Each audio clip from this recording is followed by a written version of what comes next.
out to prove something. But in this case, I think the guy was just in over his head. Yeah. And the big effect that we asked him to deliver was our Lucy body there, our prostitute body. And we basically ended up with something that, when it was unveiled to us, looked like a baked ham. It was completely unusable, and it was $4,000, down the drain, which is a significant part of our budget. Big part of our budget. So, the next thing we tried, we had heard since I had done some worked on Amazon, the TV show that was up here. So there was a special effects lady who had a reputable shop, and we set up a meeting with them. And this is back in the days when we actually had our production manager and our PAs with us, and we showed up with 2 cards and clipboards and ready for the meeting with her, and the doors were locked, and the phones were not answering, and the cell phone, there was no answer.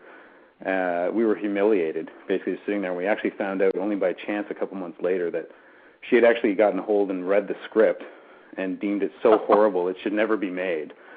And instead of even calling us and cancel, she just chose to leave us out there twisting in the wind.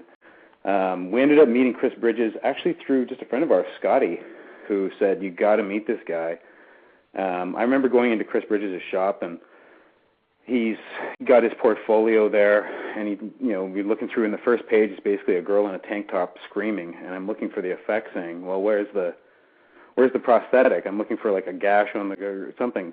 He's like, "No, the girl is the effect." And basically it was for the Day of the Dead or Dawn of the Dead. Well, one of the Dead, one of the Romero movies. The one that Zack Snyder directed. That's right. Where basically on the next frame you see that, there's a chainsaw that goes up all the way through the girl. This guy is not only the most talented, but the nicest guy we'll ever meet in the industry. I think Chris is the guy who works for, he's worked for a lot of the big makeup guys when there was this time when there was a lot of big horror movies being shot in Toronto just because of the dollar and other reasons. And he was the guy in every one of those movies who always did the best effect in the movie. Well, in 300, where there's the Tree of the Dead, and if anybody's a 300 fan, they'll know what I'm talking about. It's the big tree where they had a bunch of bodies basically nailed to it.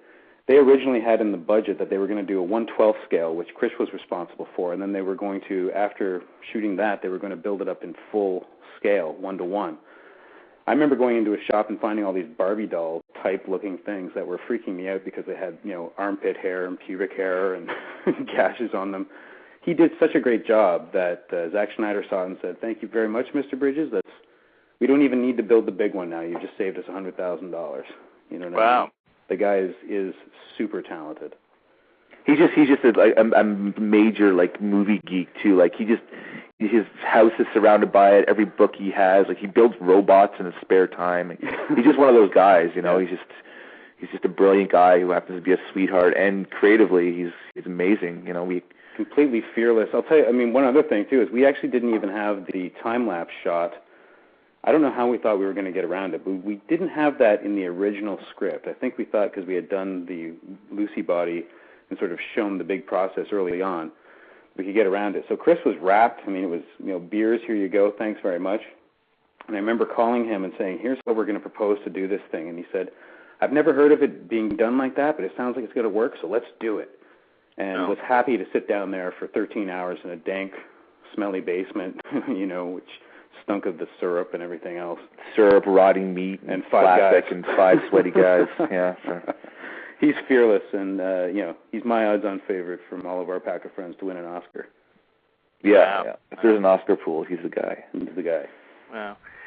Well, this is fascinating. I need to take a short break and kind of identify who we are and what we're doing, and then we'll be right back. Okay, guys? Great. Cheers. All right. You're listening to Rex Sikes Movie Beat. The official website is rexsikes.com. Go ahead, subscribe to the website there at the welcome page using the RSS feed button. All of these interviews are available as podcasts through the iTunes store, so be sure to subscribe to the podcast. Upcoming guests are Sam Witwer, the actor from Smallville, Battlestar Galactica, and many others. Ian Agard is a director and an author of an ebook about financing, getting your movie financed. So he's going to be up, I think on on the 15th of April. I don't normally give the dates out, but these are the guests who follow. Julie Richardson is producer on Collateral. Peter Marshall, director, first AD, will be up. Reed Martin, author of The Real Truth. Jenny Stolte, cinematographer. Alan Gansberg is an author, producer, film historian. He's at Columbia Film School. Kristen Shaw, acting and audition coach. Patrick Girardi will return on post-production sound supervision. Terry Green is returning, screenwriter, director, and Eric Morris, acting coach, will be back. That will round out April. And then we've got Paul Provenza, producer, director, actor, comedian, coming up in May. John Reese, Dallas Jenkins will return, Sarah Neen Bruce will return, and so many others. So be sure you stay put, and please, again, continue to share and spread the word about Rex Sikes Movie Beat and all of my guests. Guys, we're back.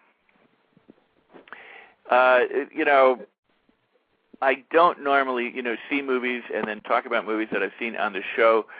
So this is a little break from what I normally do. But as I said, I'm impressed. I will be at the opening of your movie April 22nd at the Times Cinema in the Milwaukee area. Do you have a website with any of the other dates and stuff listed so that the listeners can go to your website or find out your schedule? You can either go to Long Pigs the Film, which is all one word, .com. Long Pigs the Film, and that's also got a Facebook click button that'll get you to our Facebook, where we're constantly updating about our upcoming screenings and the release dates and excellent interviews like this one. We've also got recently. We've also got Anthony, the character of Anthony McAllister, tweeting from prison. Yes. And he also has his own Facebook site, Anthony McAllister, so he's looking for friends. He's very lonely in prison. He's got some wonderful recipes like Hell's Angels food cake and chili ex-con carne, and but he's also tweeting about and following us as we're going around with the film and heckling us from beyond from beyond the bars. So it's pretty fun stuff, and those are being updated regularly as well, and that's a good way to keep up. So this movie took 7 years to get made and distributed, and during that time, you've spent time with the actual killer, made many mistakes, tried to get almost your movie. Killed each other, yeah. You can tell us about that in a second, but also, showed up somewhere where the whole office is on lockdown.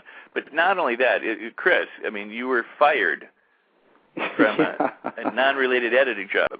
Yeah, I was editing just kind of a crappy kind of crime recreation TV show, and I was working for, there was a kind of a schlocky producer there who was the kind of guy who would grab you around the arm, a la Harvey Weinstein, say, "You're gonna be my boy. I'm gonna get you doing directing, and we love your stuff, and you're great, and we're gonna work with you." And I had given a copy of the film to a PA a few weeks before. And I guess it just filtered up through the wrong people. Eventually this producer said, "Okay, let's put it on." And from a buddy of mine who was working there, the Eyewitness Report, he basically said he immediately ejected it from his computer, was demanding that all record of it be expunged from his computer. He was saying, "How can anybody watch this? Who would watch this? This is sick, terrible." My buddy was playing devil's advocate, saying, "Well, it's won a couple awards at festivals." And he's like, "No, that's unbelievable." So basically, he didn't even have the guts to call me himself. It just, the work stopped, and then I had to wait 6 months to get paid and the whole thing. But yeah, he was really, really violently offended, which probably says something more about him than anything else. But at the same time, people either love it or hate it, it seems. Well, and I can understand and appreciate that, and understand how, someone can be offended. It's funny that they take a film. My personal thing is that it's funny that they would take a film that's in an obvious genre, so serious. He apparently made horror movies too. That's the funny part. It's not like he was a total Puritan as well. He worked in the industry, but there was something about the film that, again, usually we found around the 15-minute mark, people are either, taking it out of their DVD player, whipping it across the room in disgust, or they're right into the movie, and they're willing to go with it the whole way. And that was kind of part of the reason why we put some of our, put really one of our most shocking scenes right up front, just to let people know what they're in for. we thought it was basically a way of being fair. I want to come back to the question from the chat room, which goes back to festivals.